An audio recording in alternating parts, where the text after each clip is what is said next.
Good morning. It's about 6:15 here.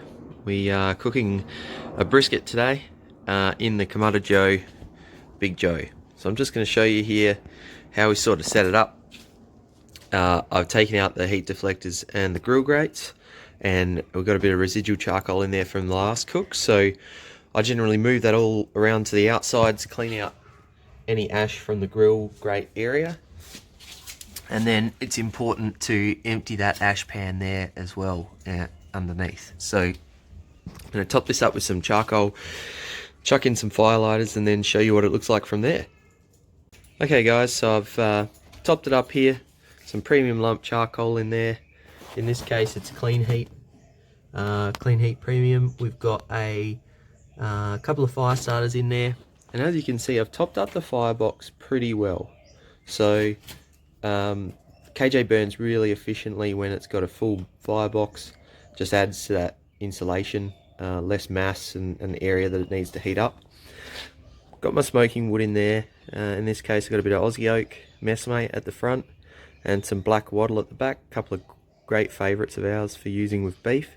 They're not in the final positions where they're going to be. They are just warming up. So I want to get a nice little intense fire going here in the middle. I'm just going to tip that larger chunk of coal there directly over the fire to get that going. If we have a small but intense burning fire, we'll burn our wood at a higher temperature and the ceramic will get up to heat a bit slower, but we should get really good smoke, really good nice blue, thin blue rolling smoke. So this process does take a lot longer than just filling up a chimney and dunking some hot coals in there, but anyway, it's worth it in the long run for the overall result. So yeah, I'll check back in about 10 minutes once we've got some good lit coals. Okay, so firelighters have done their job. We've got a small but little intense fire going on here. So now it's time to put the heat deflectors in and get this thing set up. Now, straight away, this Aussie oak, very dense stuff. We're going to just chuck that straight onto the lit coals there. And then we'll place our other wood around it. So gradually, as those coals spread out, we get more fire, more smoke throughout the rest of our cook. So our heat deflectors are going to go on, grill racks are going to go on, our temperature thermometer is going to go on, and then we'll get into seasoning up this meat. Okay, so coming up to temp nicely here. Don't want to bring it up too quick. We're just going to shut the control tower off a little bit, and we're just going to shut this bottom vent a little bit as well.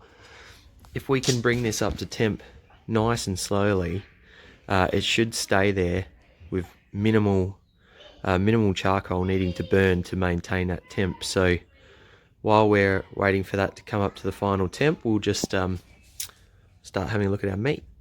Okay, got a nice little piece of point end brisket. Just taking a little bit of that hard seam fat off, but otherwise pretty much left this how it came from the butcher. Didn't quite need a whole brisket for the cook today, so this was just a point end piece that was already available at the butcher. So still got a lot of the flat here, and then if you have a look here, we've got that point muscle there. If we flip it over, you can see there's not a heap of the point there, but that's fine. This is going to be a good little size. All that fat there should render down pretty well.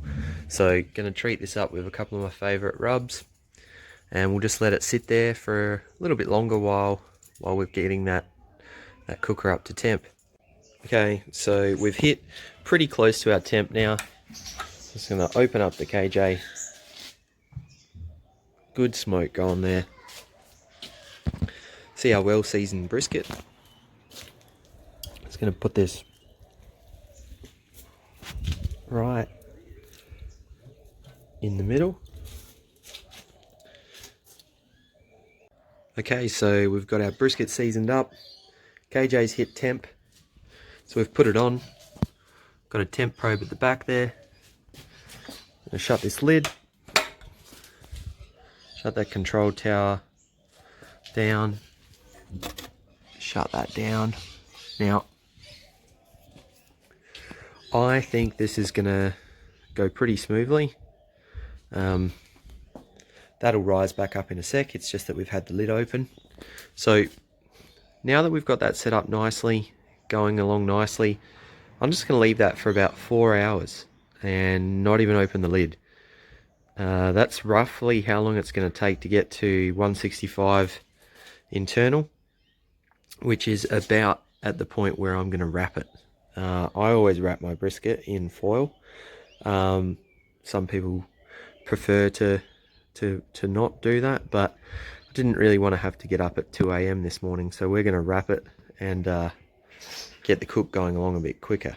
So roughly, with the airflow limited off how it is, we should be able to hit 250 and pretty much just sit there. Now this process from when we started to when we finished, you haven't been live the whole time, but it's taken about 40 minutes to get going and get the brisket in. In that time though, I've done a bit of other prep, seasoned the meat.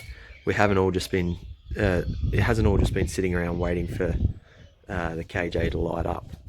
Now that does sound like a little bit of time, but I'm pretty much going to be able to walk away from this for about 4 hours, just periodically just checking back in a little bit, maybe making a minor adjustment down there. But other than that, it's going to do the beautiful thing that the KJ does, and it's just going to sit there and smoke away. Okay folks, it's been about 4 hours since we last checked in here. I've made about 3 tiny adjustments to the vent here, but other than that, it has just sat at temp. I haven't opened the lid once, so moment of truth here. Alright. And that is coming along pretty nicely. Oh, that fat's lifted up quite a bit. Very interesting.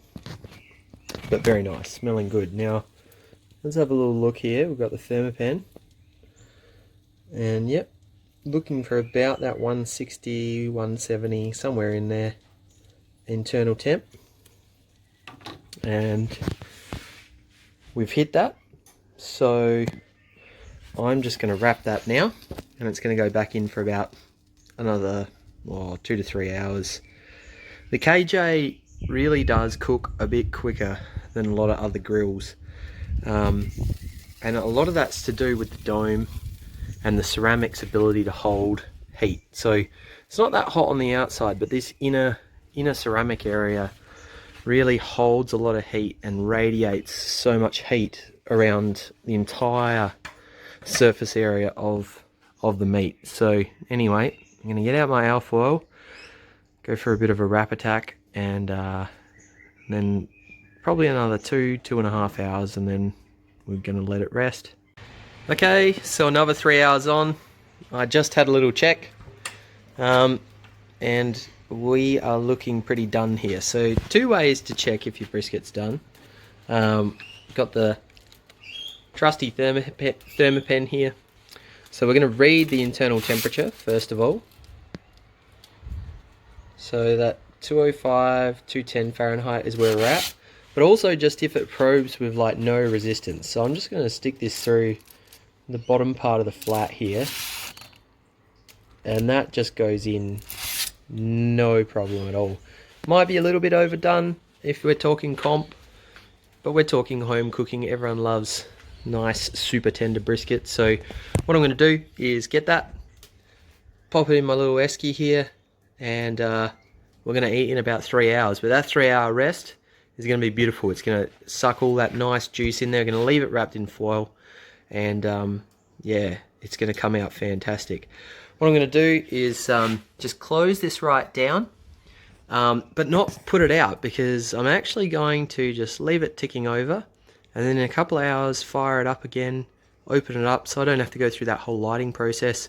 I'm going to take out the heat deflectors, and then I'm going to keep it going and direct grill some some snags to go along with the brisket. So anyway, in the box it goes.